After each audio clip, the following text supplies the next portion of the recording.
ನಮಸ್ಕಾರ ಬಂಧುಗಳೇ, the open mic ಚಾನೆಲ್ಗೆ ಸ್ವಾಗತ. ಆ, ಇತ್ತೀಚೆಗೆ ನಡೆದ ರೇಣುಕಾಸ್ವಾಮಿ ಕೊಲೆ ಪ್ರಕರಣ ರಾಜ್ಯದಲ್ಲಿ ದೊಡ್ಡ ಚರ್ಚೆಯನ್ನು ಉಂಟು ಮಾಡಿದ್ದನ್ನು ನಾವೆಲ್ಲ ನೋಡಿದ್ದೇವೆ. ಸೊ ಈ ಪ್ರಕರಣದಲ್ಲಿ ನಟ ದರ್ಶನ್ ಅವರು ಆರೋಪಕ್ಕೆ ಈಡಾಗಿ ಬಂಧನ ಆಗಿರುವುದನ್ನು ನಾವು ಕಂಡಿದ್ದೇವೆ. ಸೊ ಇದರ ಬಗ್ಗೆ ಪೊಲೀಸ್ ಇಲಾಖೆ, ನ್ಯಾಯಾಂಗ ಒಂದು ತೀರ್ಮಾನವನ್ನು ಕೊಡ್ತದೆ. ಸೊ ಆ ನ್ಯಾಯಾಂಗದ ತೀರ್ಮಾನಗಳ ಬಗ್ಗೆ ನಾವೇನು ಮಾತಾಡುವುದಿಲ್ಲ. ಸೊ ಒಂದು ದೇಶ ಅಂತ ಬಂದಾಗ ಒಂದು ಕಾನೂನಿನ ಆಳ್ವಿಕೆ ಇದೆ, ರೂಲ್ ಆಫ್ ಲಾ ಇದೆ. ಸೊ ರೂಲ್ ಆಫ್ ಲಾವನ್ನು ಎಲ್ಲರೂ ಅನುಸರಿಸಬೇಕಾಗಿದೆ. ಸೊ ಅಲ್ಲಿ ರೂಲ್ ಆಫ್ ಲಾ ಅಂತ ಬಂದಾಗ ಚಿತ್ರನಟರು, ರಾಜಕಾರಣಿಗಳು, ಅಧಿಕಾರಿಗಳು, ಜನಸಾಮಾನ್ಯರು ಅಂತ ಯಾವುದೇ ಭೇದ ಭಾವ ಇರಬಾರ್ದು. ಸೊ ಈ ಹಿನ್ನೆಲೆಯಲ್ಲಿ ರೂಲ್ ಆಫ್ ಲಾದ ಅಥವಾ ಕಾನೂನಿನ ಆಳ್ವಿಕೆ ಒಂದು ಪ್ರಕರಣವಾಗಿ ನಾವು ಈ ಪ್ರಕರಣವನ್ನು ಒಂದು ಕೇಸ್ ಸ್ಟಡಿಯಾಗಿ ನೋಡಬಹುದು. ಸೊ ಈ ಸಂದರ್ಭದಲ್ಲಿ, ಈ ಪ್ರಕರಣದ ಸಂದರ್ಭದಲ್ಲಿ ಜನಸಾಮಾನ್ಯರು ಅದು ಕೂಡ ಏನು ದರ್ಶನ್ನ ಅಭಿಮಾನಿಗಳು ಅಂತ ಹೇಳ್ಕೊಂಡ ಅಭಿಮಾನಿಗಳು ಒಂದಷ್ಟು ಸಮಾಜದ ಮೇಲೆ ಒಂದಷ್ಟು ವಾದಗಳನ್ನು ಇಂಪೋಸ್ ಮಾಡಲಿಕ್ಕೆ ನೋಡಿದರು. ಸೊ ಅದನ್ನು ನಾವು ಈ ರೀತಿಯಾಗಿ ನೋಡ್ಬೋದು. ಸೊ ಅಥವಾ ಅವರ ವಾದದ ಸಾರಾಂಶಗಳು ಈ ಥರ ಇದೆ. ಪ್ರಥಮವಾಗಿ, ಪತ್ರಕರ್ತರು ಈ ಥರದ ಒಂದು ಪ್ರಕರಣವನ್ನು ಸುದ್ದಿ ಮಾಡಲೇಬಾರ್ದು, ಪ್ರಸಾರ ಮಾಡಲೇಬಾರ್ದು ಅಂತ ಒಂದು ವಾದವನ್ನು ಮಂಡಿಸ್ತಾ ಹೋಗ್ತಾರೆ. ಹಾಗೆಯೇ ಅಭಿಮಾನಿಗಳು, ತನಿಖಾಧಿಕಾರಿಗಳು ಈ ಥರದ ಪ್ರಖ್ಯಾತ ನಟನ ಪ್ರಕರಣವನ್ನು ತನಿಖೆ ಮಾಡಲೇಬಾರ್ದು ಅಂತ ಆ ಥರದ ಒಂದು ವಾದನೂ ಕೂಡ ಮಂಡಿಸ್ತಾರೆ. ಹಾಗೆ ನ್ಯಾಯಾಧೀಶರು ತೀರ್ಮಾನಗಳನ್ನು ಕೊಡಲೇಬಾರ್ದು, ಈ ಥರದ ವಾದಗಳು. ಹಾಗೆ ಜನಸಾಮಾನ್ಯರು ನ್ಯಾಯ, ನೀತಿ, ಸತ್ಯ, ಸುಳ್ಳುಗಳ ಬಗ್ಗೆ ಒಂದು ನಿಲುವನ್ನು ತೆಗೆದುಕೊಳ್ಳಲೇಬಾರ್ದು, ಅದನ್ನು ಎತ್ತಿ ತೋರಿಸಲೇಬಾರ್ದು. ಸೊ ಅದು ಏನು ಸಮಾಜದ ಗಣ್ಯ ವರ್ಗಗಳ ಸಂಬಂಧಪಟ್ಟ ವಿಚಾರಗಳು. ಸೊ ಅದರ ಬಗ್ಗೆ ಯಾರೂ ಒಂದು ನಿಲುವನ್ನು ತೆಗೆದುಕೊಳ್ಳಲೇಬಾರ್ದು ಎಂಬ ತರಹದ ಒಂದು ವಾದವನ್ನು, ಒಂದು ಸಂಕಥನವನ್ನು ಮಂಡಿಸ್ತಾ ಹೋಗ್ತಾರೆ. ಸೊ ಈ ಹಿನ್ನೆಲೆಯಲ್ಲಿ ಮುಖ್ಯವಾಗಿ ಮಾಧ್ಯಮಗಳ ಮೇಲೆ ಆರೋಪಗಳನ್ನು ಮಾಡಲಾಯಿತು. ಮಾಧ್ಯಮಗಳಿಗೆ ಯಾವುದೇ ಕೆಲಸ ಇಲ್ಲದ ಕಾರಣಕ್ಕೋಸ್ಕರ, ಅದು ನೋಡಿ, ಮಾಧ್ಯಮಗಳಿಗೆ ಯಾವುದೇ ಕೆಲಸ ಇಲ್ಲದ ಕಾರಣಕ್ಕೋಸ್ಕರ ಈ ದರ್ಶನ್ ಪ್ರಕರಣದ ಬಗ್ಗೆ 24 ಗಂಟೆ ಸುದ್ದಿಗಳನ್ನು ಪ್ರಸಾರ ಮಾಡಿದವು ಅಂತ ಒಂದು ದೊಡ್ಡ ಆರೋಪ. ಸೊ ಈ ಆರೋಪವನ್ನು ರೂಲ್ ಆಫ್ ಲಾ, ಕಾನೂನಿನ ಆಳ್ವಿಕೆ ಗೊತ್ತಿಲ್ಲದ ಜನ ಮಾತ್ರ ಮಾತನಾಡಬಹುದು. ಸೊ ರೂಲ್ ಆಫ್ ಲಾ ಅಂತ, ಏನು ಕಾನೂನಿನ ಆಳ್ವಿಕೆ ಅಂತ ಒಂದು ವ್ಯವಸ್ಥೆಯನ್ನು ನಾವು ಒಪ್ಕೊಂಡಿರುವಾಗ ಸೊ ನಾವು ಈ ಥರ ಮಾತಾಡಲಿಕ್ಕೆ ಇಲ್ಲ. ನೋಡಿ, ಹಾಗೆ ಮಾಧ್ಯಮಗಳು ಈ ಪ್ರಕರಣವನ್ನು ತನಿಖೆ ಮಾಡಿದೆವು ಅಂತ ಮಾಧ್ಯಮಗಳಲ್ಲಿ ಅಥವಾ ಮಾಧ್ಯಮಗಳ ಸ್ಟುಡಿಯೋಗಳಲ್ಲಿ ಈ ಪ್ರಕರಣವನ್ನು ತನಿಖೆ ಮಾಡಲಾಯಿತು ಅಂತ ಇನ್ನೊಂದು ಗಂಭೀರ ಆರೋಪ. ಸೊ ಇಲ್ಲಿ ತನಿಖಾಧಿಕಾರಿಗಳು, ಪೊಲೀಸ್ ಇಲಾಖೆ ದಕ್ಷ ಅಧಿಕಾರಿಗಳು ದಕ್ಷವಾಗಿ ಈ ಪ್ರಕರಣವನ್ನು ಶೀಘ್ರವಾಗಿ ತನಿಖೆ ಮಾಡಿದ ಕಾರಣಕ್ಕೋಸ್ಕರ ಮಾಧ್ಯಮಗಳು ಆ ತನಿಖೆಯ ಸಾರಾಂಶವನ್ನು ಇಟ್ಕೊಂಡು ಸುದ್ದಿ ಮಾಡಿದವೆ ಹೊರತು ಮಾಧ್ಯಮಗಳು ತನಿಖೆ ಮಾಡಿದವು ಎಂಬ ಒಂದು ವಾದ ಕೂಡ ಅದು ಒಪ್ಪುವಂಥದ್ದು ಅಲ್ಲ. ಅಥವಾ ಈ ಪ್ರಕರಣದಲ್ಲಿ ಮಾತ್ರ ಮಾಧ್ಯಮಗಳು ಆ್ಯಕ್ಟಿವ್ ಆದವು, ಕ್ರಿಯಾಶೀಲವಾದವು, ಬೇರೆ ಪ್ರಕರಣಗಳಲ್ಲಿ ಕ್ರಿಯಾಶೀಲ ಆಗಲಿಲ್ಲ ಎಂಬ ವಾದವು ಕೂಡ ಇದೆ. ಮೇ ಬಿ ಬೇರೆ ಪ್ರಕರಣಗಳಲ್ಲಿ ಈ ಪ್ರಕರಣಕ್ಕೆ ಕೊಟ್ಟಷ್ಟು ಗಮನವನ್ನು ಮಾಧ್ಯಮಗಳು ಕೊಡದೇ ಇರ್ಬೋದು. ಆದರೆ ಆ ಕಾರಣಕ್ಕೋಸ್ಕರ ಮಾಧ್ಯಮಗಳು ಈ ಪ್ರಕರಣಕ್ಕೆ ಕೊಟ್ಟ ಪ್ರಚಾರವನ್ನು ಅಥವಾ ಸುದ್ದಿ ಮಾಡಿದ್ದನ್ನು ತಪ್ಪು ಅಂತ ವಾದಿಸುವಂಥದ್ದು ಎಷ್ಟು ಸರಿಯೋ ಗೊತ್ತಿಲ್ಲ. ಸೊ ಆ ಹಿನ್ನೆಲೆಯಲ್ಲಿ ಮಾಧ್ಯಮಗಳನ್ನು ಕೂಡ ಟ್ರೋಲ್ ಮಾಡುವಂಥ ಕೆಲಸ ಆಯಿತು. ಮಾಧ್ಯಮಗಳು ಕೂಡ ತಪ್ಪು ಮಾಡ್ಬೋದು, ಮಾಡದೇ ಇರಲಿಕ್ಕಿಲ್ಲ ಅಂತ ಅಲ್ಲ. ಆದರೆ ಸೊ ಈ ಮಾಧ್ಯಮಗಳು ಈ ಪ್ರಕರಣವನ್ನು ಬೆನ್ನು ಹತ್ತಿ ಸುದ್ದಿ ಮಾಡಿದ್ದಕ್ಕಾಗಿ ಇಲಾಖೆಗಳ ಮೇಲೆ ಒಂದು ಒತ್ತಡ, ಪ್ರೆಷರ್ ಬಂತು. ಸೊ ಆ ಒತ್ತಡದಿಂದಲೂ ಕೂಡ ಸಾರ್ವಜನಿಕ ಒಂದು ಗಮನ ಈ ಪ್ರಕರಣದ ಮೇಲೆ ಜಾಸ್ತಿ ಬಿದ್ದ ಕಾರಣಕ್ಕೋಸ್ಕರ ಕೂಡ ಇಲಾಖೆಗಳು, ರಾಜಕೀಯ ವ್ಯವಸ್ಥೆ, ಸರ್ಕಾರ ಕೂಡ ಇದರ ಬಗ್ಗೆ ಗಂಭೀರವಾಗಿ ನಡೆದುಕೊಳ್ಳುವಂಥ ಒಂದು ವಾತಾವರಣ ತೀರ್ಮಾನ ಆಯಿತು ಅಥವಾ ವಾತಾವರಣ ಉಗಮವಾಯಿತು ಅಂತ ನಾವು ಕಂಡುಕೊಳ್ಬೋದು. ಸೊ ಈ ಹಿನ್ನೆಲೆಯಲ್ಲಿ ಕೂಡ ಮಾಧ್ಯಮಗಳ ತಾರತಮ್ಯ ಅಂತ ನಾವು ಏನು ಪ್ರಚಾರ ಆದದ್ದು, ಸೊ ಅದನ್ನು ನಾವು ಇಲ್ಲಿ ಒಪ್ಪಿಕೊಳ್ಳಲಿಕ್ಕೆ ಸಾಧ್ಯ ಆಗದ ಥರ ಒಂದು ಇದೆ. ಸೊ ಬೇರೆ ಪ್ರಕರಣಗಳಲ್ಲಿ ಮಾಧ್ಯಮಗಳು ಯಾವುದೇ ನಿಲುವನ್ನು ತೆಗೆದುಕೊಂಡಿರ್ಬೋದು. ಬಟ್ ಈ ಪ್ರಕರಣದಲ್ಲಿ ಮಾಧ್ಯಮಗಳು, ತನಿಖಾ ಅಧಿಕಾರಿಗಳು, ಇಲಾಖೆಗಳು, ನ್ಯಾಯಾಧೀಶರು ಏನು ಸರಿಯಾದ ತೀರ್ಮಾನಗಳನ್ನು ಕಂಡುಕೊಂಡ ಕಾರಣಕ್ಕೋಸ್ಕರ ಈ ಒಂದು ಮುಚ್ಚಿ ಹೋಗಬಹುದಾಗಿದ್ದ ಒಂದು ಪ್ರಕರಣ ಒಂದು ರೂಲ್ ಆಫ್ ಲಾದ ಅಥವಾ ಏನು ಕೋರ್ಟಿನ ಕಟಕಟಕ್ಕೆ ಬಂದು ನಿಲ್ಲುವಂಥ ಒಂದು ವ್ಯವಸ್ಥೆ ಆಯಿತು. ಸೊ ಈಗ ನಾವು ಇಲ್ಲಿ ಕಂಡುಕೊಳ್ಬೇಕಾದದ್ದು ಏನು, ದರ್ಶನ್ ಇವತ್ತಿಗೂ ಕೂಡ ಒಂದು ವಿಚಾರಣಾ ಅಧೀನ ಕೈದಿ ಆಗಿದ್ದಾರೆ ಹೊರತು, ಸೊ ಅವರಿಗೂ ಕೂಡ ನ್ಯಾಯಾಂಗದಲ್ಲಿ ಸಿಗಬೇಕಾದ ಎಲ್ಲ ಸೌಲಭ್ಯಗಳು ಸಿಗ್ತವೆ. ಸೊ ಅದನ್ನು ಕೂಡ ಡಿನೇ ಮಾಡಲಿಕ್ಕೆ ಸಾಧ್ಯವಿಲ್ಲ. ಸೊ ಆದರೆ ತನಿಖಾ ಅಧಿಕಾರಿಗಳು ಯಾವುದೇ ಎವಿಡೆನ್ಸ್ ಇಲ್ಲದೆ ಇಷ್ಟು ಶೀಘ್ರವಾಗಿ ಒಂದು ಗಣ್ಯ ನಟನ ಸಂದರ್ಭದಲ್ಲಿ ಕೂಡ ಅವರು ಅಷ್ಟು ಗಂಭೀರವಾದ ಆ್ಯಕ್ಷನನ್ನು ಮಾಡಲಿಕ್ಕೆ ಕೂಡ ಸಾಧ್ಯ ಆಗುವುದಿಲ್ಲ. ಸೊ ಇದೆಲ್ಲ ನ್ಯಾಯಾಂಗದ ಮುಂದೆ ಬರ್ತದೆ. ಸೊ ಅಲ್ಲಿ ಇನ್ನು ಮುಂದೆ ನ್ಯಾಯಾಂಗದಲ್ಲಿ ಯಾವ ಥರ ವಾದ ಪ್ರತಿವಾದಗಳು ನಡೀತದೆ ಅದು ಬೇರೆ ಪ್ರಶ್ನೆ. ಸೊ ಆದರೆ ಒಟ್ಟು ಒಂದು ಡಿಸ್ಕೋರ್ಸ್ ಏನು ಅಂದರೆ, ಈ ಸಮಾಜದಲ್ಲಿ ಸತ್ಯ ಸುಳ್ಳಿನ ಬಗ್ಗೆ ಮಾತಾಡಲೇಬಾರ್ದು, ಈ ಥರದ ಒಂದು ವಾದವನ್ನು ಸಾರ್ವಜನಿಕವಾಗಿ ಬಿಂಬಿಸುವ ಕೆಲಸ ಆಯಿತು. ಸೊ ಅದನ್ನು ಇನ್ನೊಂದು ಬೇರೆ ರೀತಿಯಲ್ಲಿ ನೋಡೋದಾದರೆ, ಈ ಸಮಾಜದ ಬೇರೆ ಬೇರೆ ವರ್ಗಗಳ ವೃತ್ತಿ ಧರ್ಮದ ಬಗ್ಗೆ ಕೂಡ ಏನು ಒಂದು ಪ್ರಶ್ನೆಯನ್ನು ಎತ್ತುವ ಕೆಲಸ ಆಯಿತು. ಸೊ ಆ ಮೂಲಕ ಅವರವರ ವೃತ್ತಿ ಧರ್ಮಕ್ಕೆ ಅವರು ಎಷ್ಟು ಕಮಿಟ್ ಆಗಿದ್ದಾರೆ ಎಂಬುದನ್ನು ತೋರಿಸಿಕೊಡುವ ಕೆಲಸ ಕೂಡ ಆಯಿತು. ಅಥವಾ ಎಲ್ಲ ವರ್ಗಗಳ ನೈಜ ಬಣ್ಣವನ್ನು ಬಯಲು ಮಾಡುವ ಕೆಲಸ ಈ ಪ್ರಕರಣ ಮಾಡಿದೆ.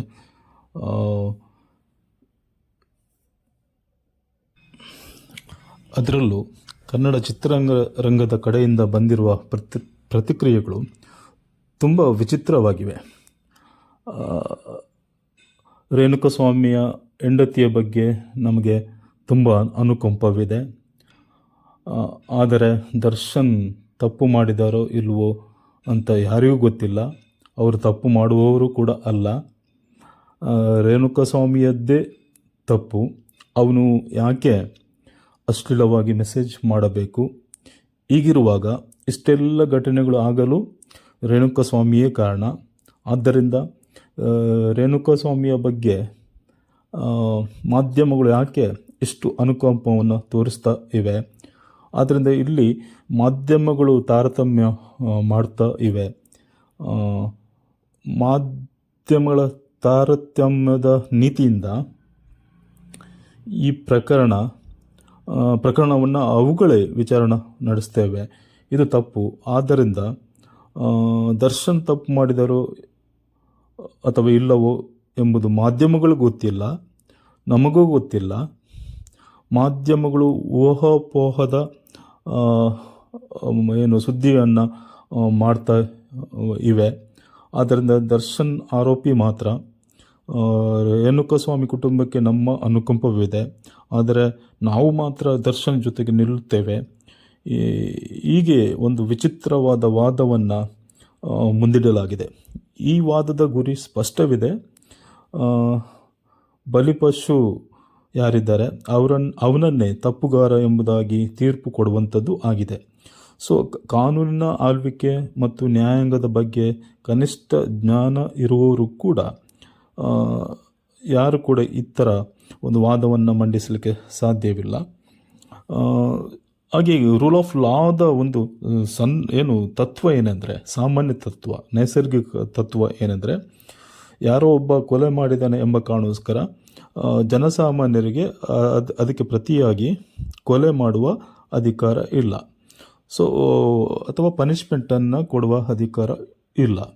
ಸೊ ಪನಿಷ್ಮೆಂಟ್ ಕೊಡುವ ಅಧಿಕಾರ ಇರುವುದು ಅದು ಕೇವಲ ನ್ಯಾಯಾಂಗಕ್ಕೆ ಮಾತ್ರ. ಅದು ಕೂಡ ನ್ಯಾಯಾಂಗ ಡ್ಯೂ ಪ್ರಾಸೆಸ್ ಮೂಲಕ, ಸರಿಯಾದ ಕ್ರಮದ ಮೂಲಕ ಏನು ಪನಿಷ್ಮೆಂಟನ್ನು ಕೊಡಬೇಕಾಗಿದೆ.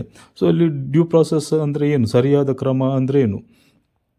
ಮಾಹಿತಿ ಸಂಗ್ರಹ, ಆ ಘಟನೆಯ ಬಗ್ಗೆ ಮಾಹಿತಿ ಸಂಗ್ರಹ, FIR, ತನಿಖೆ, ಸಾಕ್ಷಿಗಳ ಪರೀಕ್ಷೆ, ನ್ಯಾಯಾಲಯದಲ್ಲಿ ಸಾಕ್ಷಿಗಳ ತೀವ್ರ ವಿಚಾರಣೆ, ವಿಮರ್ಶೆ, ನ್ಯಾಯಾಂಗದ ಪದ್ಧತಿಗಳ ಅನುಸರಣೆ ಮತ್ತು ಅನ್ವಯಿಸುವಿಕೆ, ನ್ಯಾಯಾಧೀಶರ ಸ್ವನಿರ್ಧಾರ ಅಧಿಕಾರ, ನೈಸರ್ಗಿಕ ನ್ಯಾಯದ ಅನ್ವಯಿಸುವಿಕೆ, ಇವೆಲ್ಲವೂ ಒಂದು ಡ್ಯೂ ಪ್ರಾಸೆಸ್ ಅಥವಾ ಕಾನೂನಿನ ಪ್ರಾಸೆಸ್ನಲ್ಲಿ ಬರ್ತದೆ. ಸೊ ಇವೆಲ್ಲವನ್ನು ನಾವು ಅರ್ಥೈಸಿಕೊಳ್ಳದೆ ಯಾವನೇ ಒಬ್ಬ ಕೊಲೆ ಮಾಡಿದ್ದಾನೆ ಎಂಬ ಕಾರಣಕ್ಕೋಸ್ಕರ ಅಥವಾ ಯಾವನೇ ಒಬ್ಬ ವ್ಯಕ್ತಿ ತಪ್ಪು ಮಾಡಿದ್ದಾನೆ ಎಂಬ ಕಾರಣಕ್ಕೋಸ್ಕರ ನಾವು ಹೋಗಿ ಕೊಲೆ ಮಾಡುವ ಆಗಿಲ್ಲ ಅಥವಾ ನಾವು ಹೋಗಿ ಪನಿಷ್ಮೆಂಟನ್ನು ಕೊಡುವ ಆಗಿಲ್ಲ. ಅದು ಈ ಆರೋಪಗಳು, ಈ ಥರದ ಆರೋಪಗಳು ಎದುರಾದಾಗ ಅದು ಸಿನಿಮಾ ನಟರೇ ಇರಲಿ, ಮಾಧ್ಯಮದವರು ಇರಲಿ, ರಾಜಕಾರಣಿಗಳು ಇರಲಿ, ಜನಸಾಮಾನ್ಯರೇ ಇರಲಿ ಅಥವಾ ಇನ್ನಿತರ ಅಧಿಕಾರಿಗಳು ಇರಲಿ, ಎಲ್ಲರಿಗೂ ಕೂಡ ನೈಸರ್ಗಿಕ ನ್ಯಾಯ ಅನ್ವಯ ಆಗ್ತದೆ. ಈ ನೈಸರ್ಗಿಕ ನ್ಯಾಯವನ್ನು ಜಾರಿ ಮಾಡಲು ಸಂವಿಧಾನ, ಕಾನೂನು, ಪೊಲೀಸ್ ಇಲಾಖೆ ಮತ್ತು ಇನ್ನಿತರ ಇಲಾಖೆಗಳು ಹಾಗೂ ಅಂತಿಮವಾಗಿ ನ್ಯಾಯಾಂಗ ಇಲ್ಲವೇ ಕೋರ್ಟುಗಳು ಇರುವುದು. ಸೊ ಯಾವುದೋ ಪ್ರಕರಣಗಳಲ್ಲಿ ಆರೋಪಿತ ಜನಸಾಮಾನ್ಯರಿಗೆ ಸಹಾಯ ಮಾಡಿದ್ದಾನೆ ಎಂಬ ಕಾರಣಕ್ಕೋಸ್ಕರ ಒಂದು ಆರೋಪವನ್ನು ನಾವು ನಿರಾಕರಿಸುವ ಆಗಿಲ್ಲ ಅಥವಾ ಅವರು ತಪ್ಪೇ ಮಾಡಿಲ್ಲ ಅಂತ ವಾದಿಸುವ ಆಗಿಲ್ಲ. ಸೊ ಈ ಥರದ ನೈಸರ್ಗಿಕ ಕಾನೂನಿಗೆ ಸಂಬಂಧಪಟ್ಟ ಹಾಗೆ ಅಥವಾ ನೈಸರ್ಗಿಕ ನ್ಯಾಯಕ್ಕೆ ಸಂಬಂಧಪಟ್ಟ ಹಾಗೆ ಒಂದು ಏನು ಸಮಾಜದಲ್ಲಿರುವ ಏನು ಒಂದು ನಿಯಮಗಳಿವೆ ಅಥವಾ ಏನು ವಿಧಾನಗಳಿವೆ, ಸೊ ಅವುಗಳನ್ನು ಕೂಡ ನಿರಾಕರಿಸುವ ಒಂದು ಒಂದು ಒಂದು ಒಂದು ವ್ಯವಸ್ಥೆ, ಒಂದು ಚರ್ಚೆಗಳನ್ನು ಜನಸಾಮಾನ್ಯರು ಮಾಡ್ತಾ ಬಂದರು. ಸೊ ಇದನ್ನೆಲ್ಲ ಒಪ್ಪಿಕೊಳ್ಳಲಿಕ್ಕೆ ಸಾಧ್ಯವಿಲ್ಲ.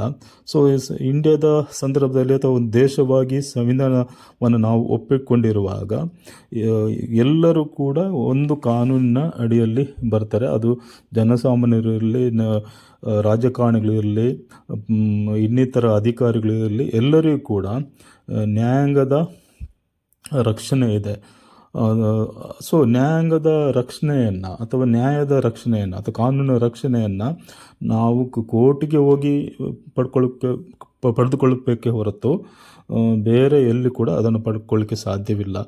ಸೊ ನನಗೆ ಅನ್ಯಾಯ ಆಗಿದ್ದರೆ, ನನಗೆ ಸಮಸ್ಯೆ ಆಗಿದ್ದರೆ, ನನ್ನ ವೈಯಕ್ತಿಕ ಸ್ವಾತಂತ್ರ್ಯವನ್ನು ಬೇರೆಯವರು ಕಸಿದುಕೊಂಡಿದರೆ ನಾನು ವಾಪಸ್ ಹೋಗಿ ಅವನ ಜೊತೆಗೆ ಜಗಳ ಮಾಡುವಾಗಿಲ್ಲ.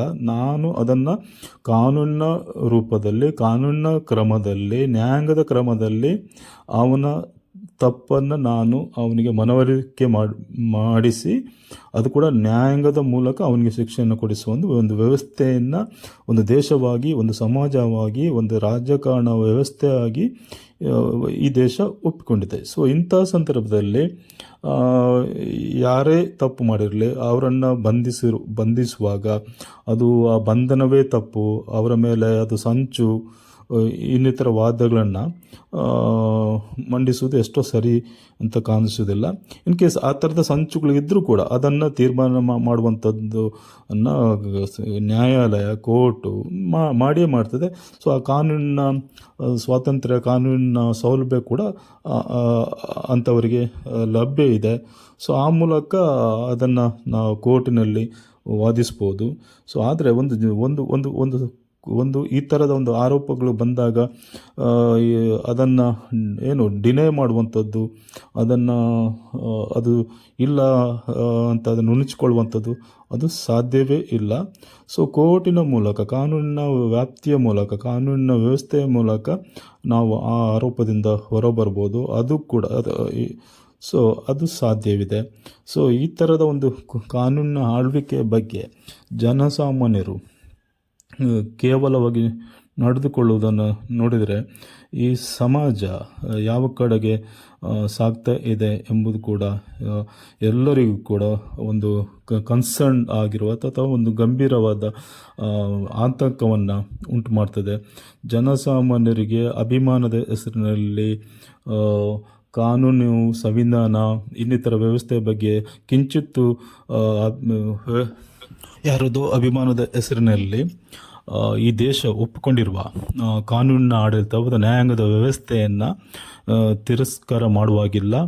ನಾವು ನ್ಯಾಯಾಂಗಕ್ಕೆ, ಕಾನೂನಿಗೆ, ಸಂವಿಧಾನಕ್ಕೆ ಬದ್ಧವಾಗಿ ನಡೆದುಕೊಳ್ಳಬೇಕು. ಆ ಮೂಲಕ ನಮ್ಮ ಜೀವನವನ್ನು, ದೈನಂದಿನ ಜೀವನವನ್ನು ನಡೆಸಬೇಕಾಗಿದೆ. ಸೊ ಈ ಥರದ ಒಂದು ಸಾಮಾನ್ಯ ತಿಳುವಳಿಕೆ ಕೂಡ ಈ ಸಮಾಜದಲ್ಲಿ ಕಮ್ಮಿ ಆಗ್ತಾ ಇದೆ. ಸೊ ಇದು ತುಂಬ ಎಲ್ಲರಿಗೂ ಕೂಡ ಎಲ್ಲರೂ ಗಂಭೀರವಾಗಿ ಯೋಚಿಸುವ ವಿಚಾರವಾಗಿದೆ. ಸೊ ಈ ಕಡೆಗೆ ಮಾಧ್ಯಮಗಳು, ಇಲಾಖೆಗಳು,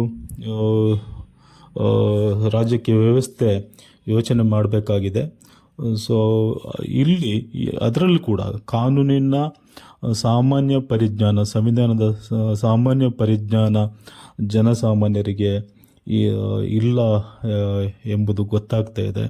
ಸೊ ಅದರಲ್ಲಿ ಕೂಡ ಗಣ್ಯ ವರ್ಗ ಅಥವಾ ಬಡವರು ಈ ಥರದ ಚರ್ಚೆಗಳು ಕೂಡ ಇದೆ. ಸೊ ಈಗ ಕಾನೂನು ಅನ್ವಯ ಆಗುವುದು ಕೇವಲ ಬಡವರಿಗೆ ಮಾತ್ರ ಎಂಬ ಪ್ರಶ್ನೆಯನ್ನು ಕೂಡ ಜನಸಾಮಾನ್ಯರು ಎತ್ತಲಿಕ್ಕೆ ಶುರು ಮಾಡಿದ್ದಾರೆ.